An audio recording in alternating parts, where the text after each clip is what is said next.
से ये कबूल करती हूँ कि ये सब कुछ मैंने किया है।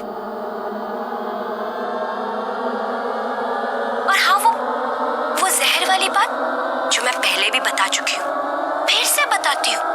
इतना बड़ा ड्रामा मैंने तुझे घर से बाहर फेंकने के लिए किया था।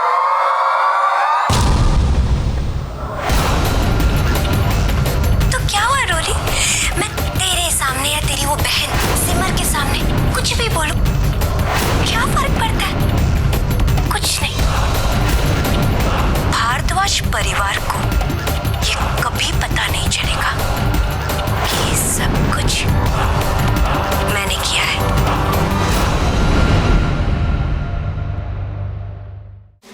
और रोली, तू तो घर के अंदर नहीं आ सकती, लेकिन अब देखना, मैं धीरे धीरे तेरी उस प्यारी बहन को इस घर से बाहर फेंकवा दूंगी।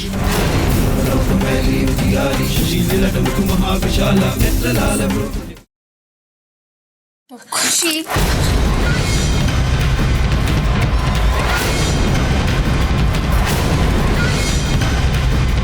मुझे ब्लैकमेल करने चली थी।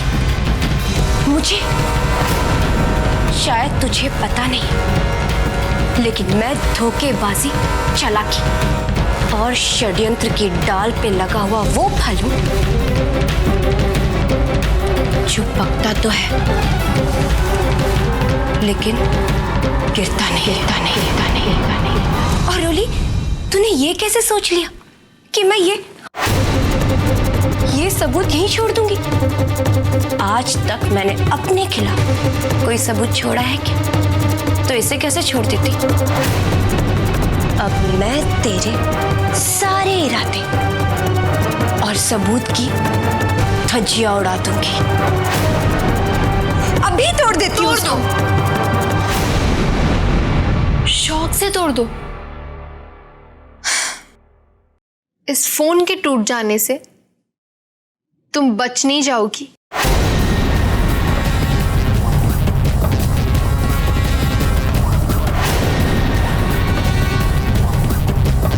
मुझे तो पहले ही पता था कि तुम अपनी कोई ना कोई चाल जरूर चलोगी। तुम्हें क्या लगता है अपने हाथ से तुम्हें ये फोन ऐसे ही छीनने देती मैं?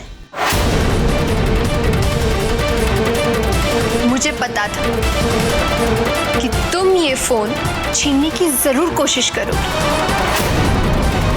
और इसीलिए मैंने वो रिकॉर्डिंग पहले ही खुद को मेल कर दी।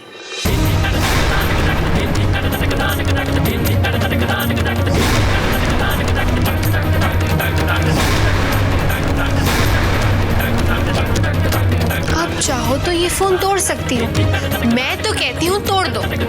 वैसे भी सबके सामने तुम्हारी सच्चाई लाने के लिए मुझे इस फोन की जरूरत नहीं।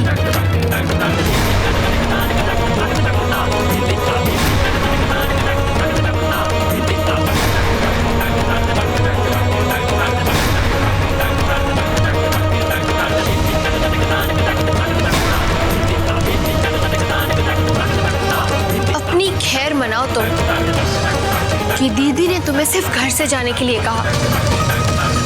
अगर मैं होती ना तो तुम्हें जेल की हवा जरूर खिलवाती, समझी? खुशी, तुमने इतना कुछ किया, फिर भी मेरी दीदी ने तुम्हें जाने दी, लेकिन मैं तुम्हें इतनी आसानी से नहीं जाने दूंगी।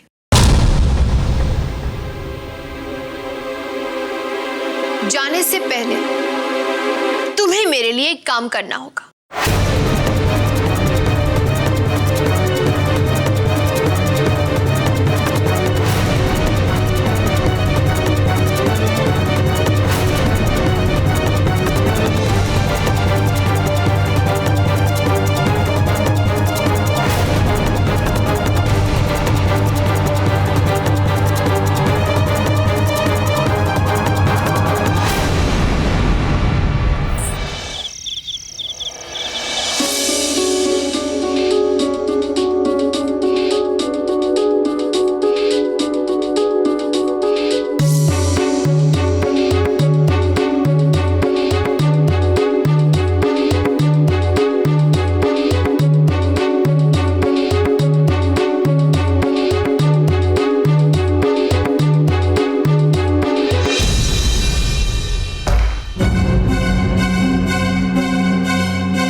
फोन किया, तुमने एक बार भी फोन नहीं उठाया।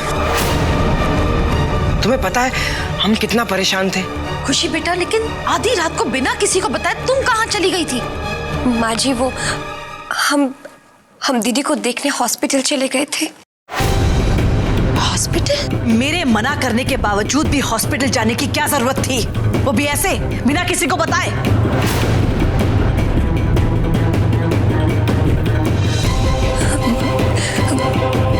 माता जी, हमने सपने में दीदी को बहुत बुरी हालत में देखा था। हमें उनकी बहुत चिंता हो रही थी, इसलिए हमसे रहा नहीं गया और हम किसी को बिना बताए उन्हें देखने चले गए। लेकिन खुशी, तुम मुझे बता देती तो।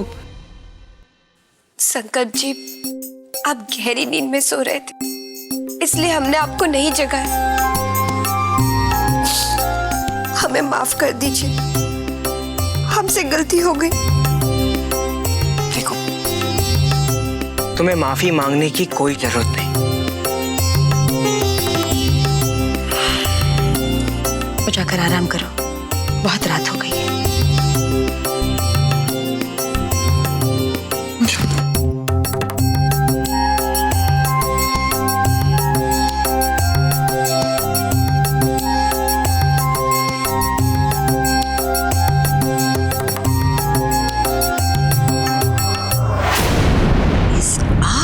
पानी की फिक्र कब से होने लगी? खुशी और सिमर को देखने गई? बात कुछ हजम नहीं हुई। ये समझने वाली बात है, दाल में कुछ ना कुछ तो काला है। Secret tips.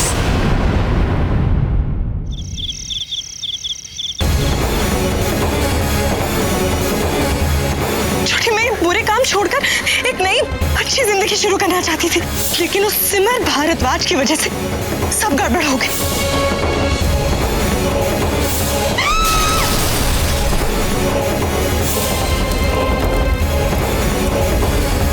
सिमर भारद्वाज, तुमने मुझसे मेरी दीदी को दूर किया है। अब मैं तेरी जिंदगी से सब कुछ छीन लूंगी, सब कुछ।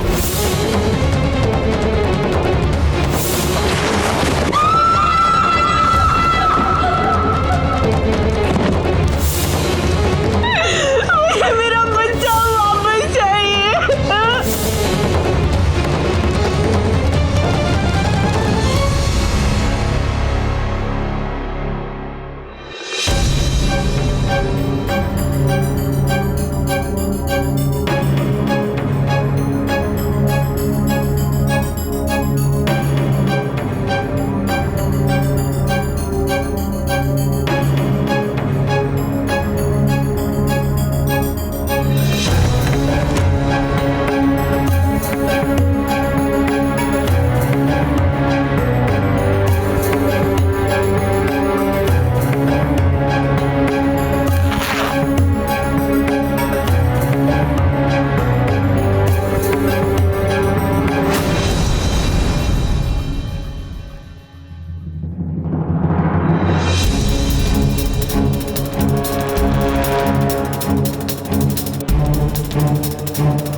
बदला सिमर से और उसके परिवार से नहीं ले लेती, तब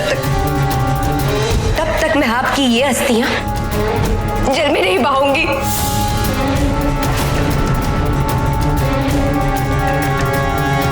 दीदी, मैंने जो कसम खाई थी वो पूरी हो गई।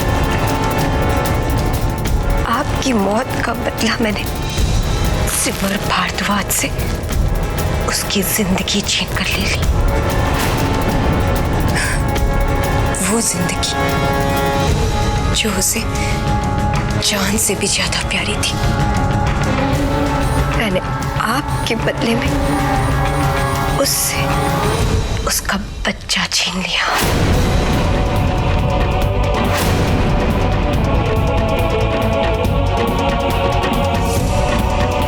अब वो जिंदगी भर अपने बच्चे के गम में तड़पती रहेगी।